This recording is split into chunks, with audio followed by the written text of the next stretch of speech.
खूप वर्षापूर्वी अत्रि ऋषी नावाचे एक महान तपस्वी ऋषी दंडकारण्यातल्या पवित्र स्थानी राहत होते. त्यांच्या पत्नी अनुसूया माता अत्यंत पतिव्रतेचे, सती, दयाळू आणि तेजस्वी. अनुसूया मातांचा पातिव्रत्य धर्म इतका मोठा होता की त्यांची कीर्ती तीनही लोकात पसरली. लोक म्हणत, अनुसूयासारखी सती या भूमीवर नाही. ही गोष्ट स्वर्गापर्यंत पोहोचली. देवी लक्ष्मी, पार्वती आणि सरस्वती एकत्र भेटल्या आणि म्हणाल्या, साऱ्या जगात अनसूयाच्या पातिव्रत्याची चर्चा चालू आहे. त्यां सामर्थ्य खरंच एवढा मोठा आहे का, हे आपण तपासलं पाहिजे. त्यांनी आपल्या पतींना ब्रह्मदेव, विष्णू, महादेवच्या परीक्षा घ्या. देवांनी मान्य केलं. एके दिवशी तीनही देव भिक्षुक बनून अत्रि ऋषींच्या आश्रमात आले. अनसूया मातेने त्यांचा आदराने स्वागत केलं. महाराज, काय पाहिजे? भिक्षुक म्हणाले.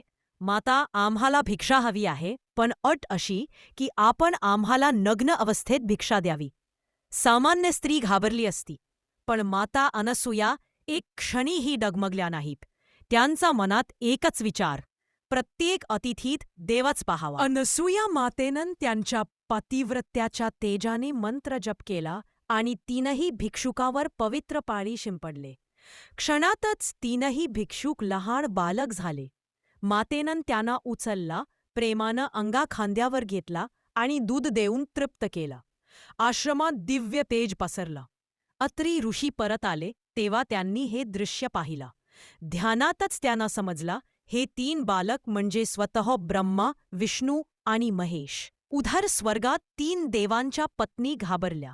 लक्ष्मी म्हणाली, आपले पती तिथेच राहिले तर? पार्वती म्हणाली, अनसूया महान आहेत, पण आपण जाऊन विनंती करायला हवी. तीनही देवतांनी आश्रमात येऊन माता अनसूयांना वंदन केला आणि नम्रपणे म्हणाल्या, माता, कृपया आमच्या पतींना त्याच्या मूळ रूपात परत आणा. अनसूया मातेनं हसून मान्य केला. देवांनी आपले स्वरूप परत मिळवलं. ते मातेसमोर नतमस्तक झाले आणि म्हणाले, माता, तुमच्या सतीत्वाच्या तेजाने आम्ही प्रसन्न झालो आहोत. वर मागा. अनसूया म्हणाल्या, तुम्ही तिघांनी एकत्रित जन्म घेऊन माझ्या पोटी पुत्ररूपाने जन्म घ्यावा. त्रिदेव प्रसन्न झाले. त्यांनी आपलं तेज एकत्र केलं आणि आकाशात दिव्य प्रकाश निर्माण झाला. त्या दिव्य प्रकाशातून एका तेजस्वी बाळकाचा जन्म झाला. तोच भगवान दत्तात्रेय, त्रिमूर्तींचा संयुक्त अवतार. दत्तात्रेय बाळपणापासूनच विलक्षण ज्ञानी होते. त्यांनी संपूर्ण निसर्गाला गुरु मानलं. त्यांचे 24 गुरु होते.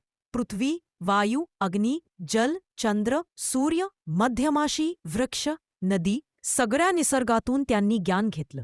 ते म्हणत, जगातील प्रत्येक गोष्ट मला काहीतरी शिकवते. दत्तगुरु लोकांना शांतता, संयम, संतोष आणि दया शिकवत. ते सर्व जीवांमध्ये एकच